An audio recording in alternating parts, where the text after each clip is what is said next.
Hey everyone, it's late at night on, I guess it's officially Sunday now, it's Saturday night, and late night lock picking I guess is what I was doing. Well, I was not really picking right now, I was just putting back together this Saker, and I wanted to show you some of the things that I did. I finally got that C-clip off.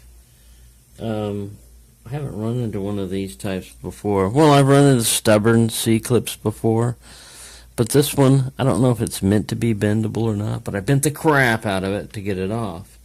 And then a few minutes ago, I was sitting here, and it jumped off this table, and for the life of me, I could not find it on the floor directly below me. Now, it doesn't have a lot of mass, and it's semicircular, so you would think it wouldn't roll far, you know, you're trying to use logic. How far can this fall with the gravity and, you know, all this other stuff. Well, anyways, I got on my hands and knees, and I got a very strong flashlight, you know, and I got out down there, and I started looking around, and I could not find it. So I did an improvised thing, which is some of that aluminum wire that I had from the amazing dumpster find when this person was throwing a lot of stuff away. They threw away this aluminum wire, which fits into that ridge there. You just got to watch when you tighten it up, you know, too much, that it'll start binding the core a little bit. But it works, and it works well enough that I'm not going to even put that other one back on. I'll save it. Steel Pinning sent me some other C-clips, but those are for, you know, like kick cylinders. This is a padlock cylinder, so they were too big. Now watch this key. It's real hard to get in there, and it'll turn both ways. You just got to pull this guy out a little bit to do it.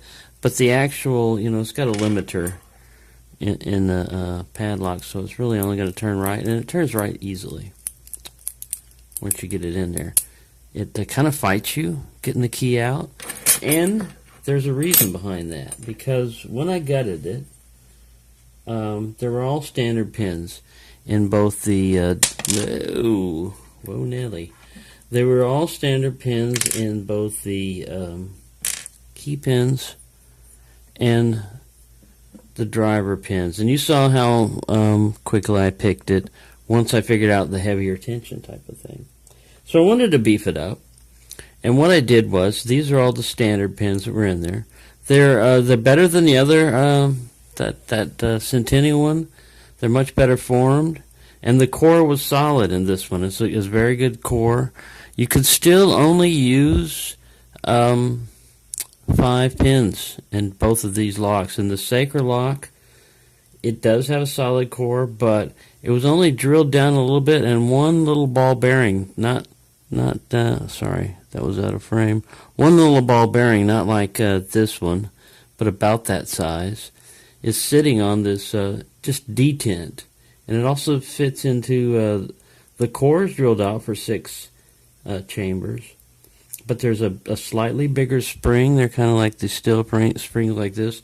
It looks like a slightly bigger spring, and that little ball bearing sits in there and occupies that detent. Don't ask me what that does, you know, if it's supposed to help the core on slop or anything. So I left that the way it was, but the other pins, I didn't thread the core. I'm thinking about later on if I might counter mill it, but on 2 of the key pins I put serrations. The way I did that was I got my American and Master Lock key pin little kit, and I found ones that are about the same length as the the key pins, or at the same length as the key pins for the ones that are the key pins. Only two of them could be serrated, so I put those in there. And the other pins I left as they were. And I think I'd lost one, so I replaced it with an American pin with no serrations, because I'm always losing things. But in the driver area, I took these little, I like these little ball bearing, these little chains, you know. I'm going to use them in other locks, but I populated 4 of the chambers with that. 4 or 3, I don't remember.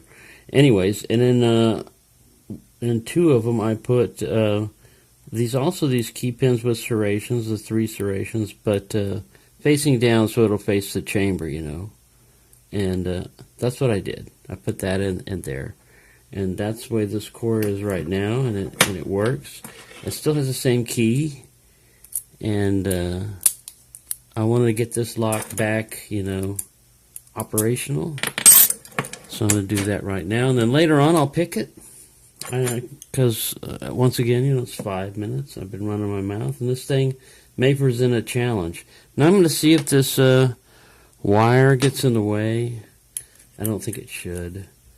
What I'm doing down here. It might, because, you're down there where I might have to go back with my C-clamp. Let me see. Let me see about my C-clamp. Oh, that was too funny. Too funny for me because I've been up late at night. Delusional. Alright, so I may have to tap this down a little bit. They get to go flush. Part of that is that chrome plating, and part of it is, I'm not so sure how well that aluminum C-clamp thing is going to work. So let me put the key in here. And it feels like it's going to engage the actuator. I'm doing this before I lock the shackle and before I put the screw in there. So now I'm going to close it once again without the screw in there. It's locked, and I'll engage it. Okay, it's in. So we shall now put the post and the screw in there. We know it's going to function with my improvised C-clip thing, and it holds it pretty good because, like I said, this when I change those pins up and I put those ball bearings in there, you can also tell when you're reassembling a lock. Like I said, those little ball bearing guys, especially the ones who got like T-pins, man, they'll stick up and get caught underneath any slight little ridge or anything and just hold you up. And you'll be thinking, so I'm hoping it's going to give me some really extreme false sets, and I hope it's going to be a more difficult pick. It's just to change the characteristics, and it's on the cheap. You may not have money to go buy security pins or make security pins, but you can always substitute something. And for serrated pins, if you can find something small enough, something that's always good to use is, I'll show you an example of this. It's the wrong diameter, but look at the serrations on this thread right here. You get a small enough screw thread and cut it off, and you can use it as a driver pin, and man, you talk about sharp serrations, and lots of them, and well machined, and cheap. I mean, what's a box of screws cost you? So, I don't want to give off all my secrets away, but I've seen these used by other people, so it's not secrets or anything. And I like to share a little. The best way to share these things is to use it in a lock and make a challenge lock and send it to somebody. And then when they take it apart, they'll go, wow.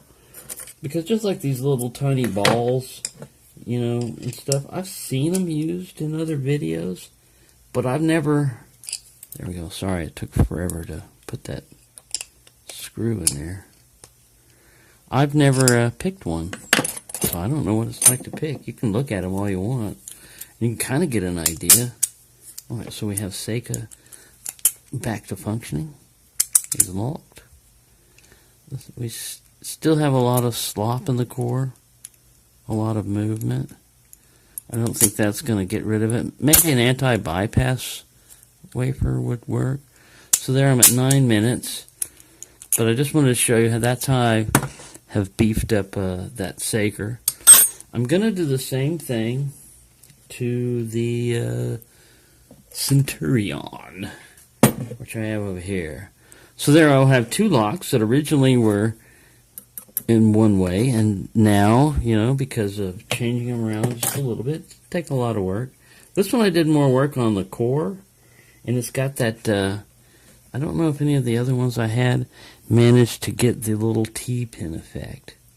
But this one I know works, so I was messing around with it, putting it in something.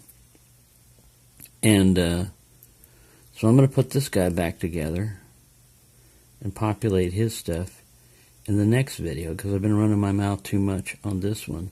But he's going to have two of those little dog tag chain. They're really cool, you know. They give you the spool type of effect also. Really cool stuff. So there we go. We have the Saker repaired, and now I can do another video on him. Pick him like that. And anybody that, you know, has their own locks and wants to alter them and change them around can do that, you know. It's another way of just giving you another picking experience. Ah, snake! Oh, sorry.